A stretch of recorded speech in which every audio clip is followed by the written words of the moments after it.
Boudina Moussa sort de chez lui pour se rendre à son travail. 4 policiers lui intiment l'ordre de mettre les mains en l'air sous la menace d'une mitraillette. Ils le fouillent. En route pour le poste de police, ils arrêtent 3 autres Algériens. Les 4 sont emmenés au poste de la vigie.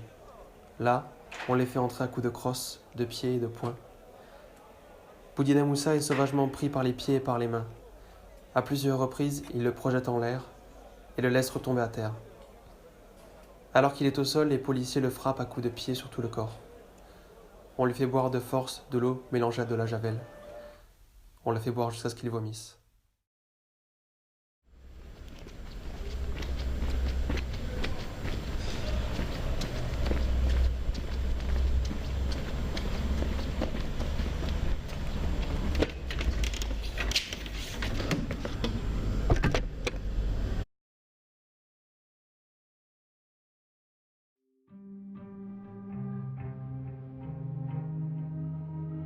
En 1961, la guerre d'Algérie dure depuis déjà près de 7 ans.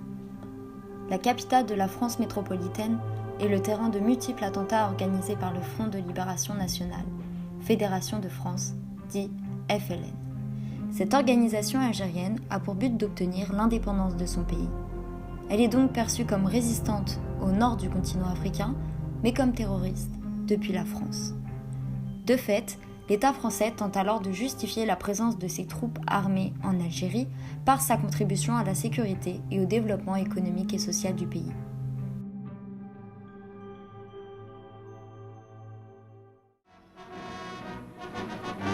Il n'est sans doute pas mauvais d'entrer dans le drame algérien par l'Algérie elle-même. Un coup d'œil sur Alger, qui n'était voici 130 ans qu'une bourgade moyenâgeuse, donne tout de suite le ton des transformations accomplies. Alger est devenue aujourd'hui une de ces grandes cités modernes où s'alignent des bâtiments dignes de n'importe quel... Tandis que la France du général de Gaulle fait la propagande de sa présence en Algérie, le FLN, par ses actions violentes dans le pays et en France, veut rompre la domination française sur leur territoire.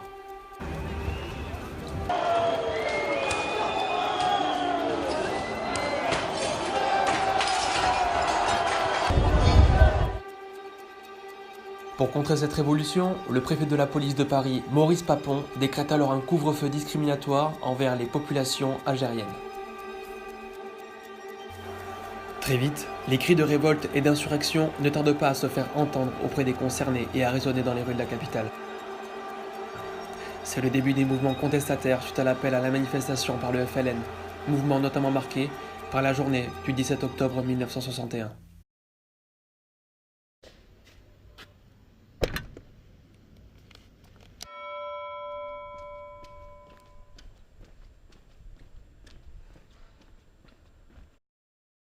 Hommes, femmes, enfants, à l'appel du FLN, osent braver cet interdit et sortent en rang serré manifester dans les rues de Paris. Ce soir, profitez-en pour régler vos comptes avec les Algériens.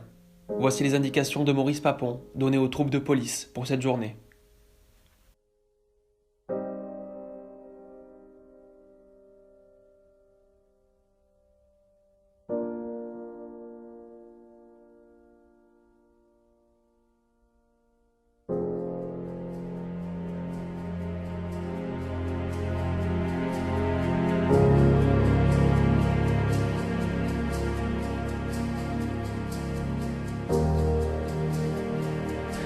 Quand la France accepte de regarder les pages sombres de son histoire, après Vichy, c'est au tour de la guerre d'Algérie.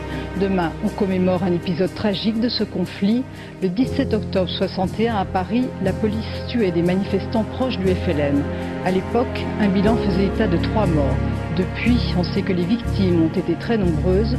L'ouverture des archives aux historiens le confirme. De cette soirée, ne restent que ces images d'hommes, mains sur la tête, la peur dans les yeux. À l'appel du FLN, ils étaient venus manifester à Paris pour dénoncer le couvre-feu. Un couvre-feu qui venait d'être imposé à la population algérienne. Ce 17 octobre 61, les forces de l'ordre vont faire payer très cher à ces manifestants pacifiques.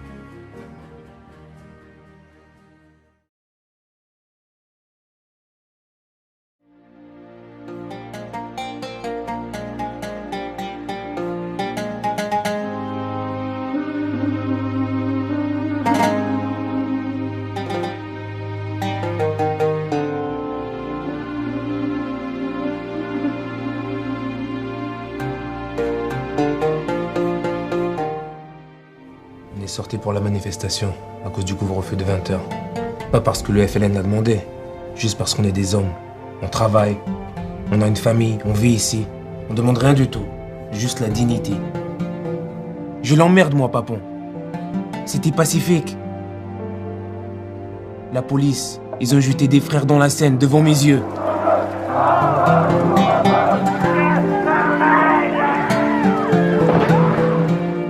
Et si t'as la chance, tu finis dans le panier à salade, comme un chien.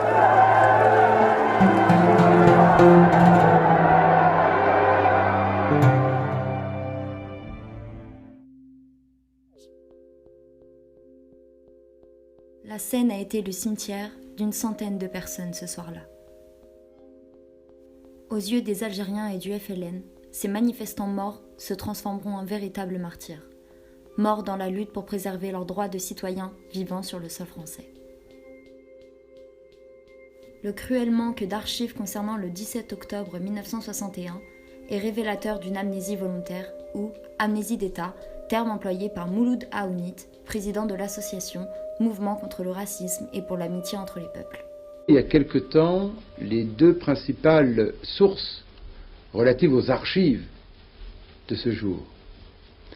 Ministère de l'Intérieur, la réponse est flagrante. Il n'y a pas d'archives. Préfecture de police de Paris, il n'y a pas d'archives, mais il y a un dossier de presse. Regardons un peu les manuels d'histoire. Sur 15 manuels d'histoire de classe de terminale, 2 parlent du 17 octobre. Mais on ne dit pas ce qui s'est passé.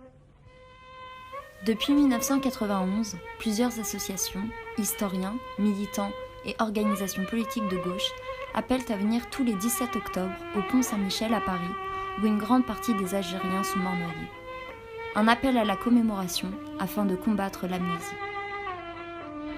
Finalement, cet événement se voit comme symbole d'une lutte pour la liberté, mais également symbole d'une lutte pour la mémoire de ces Algériens.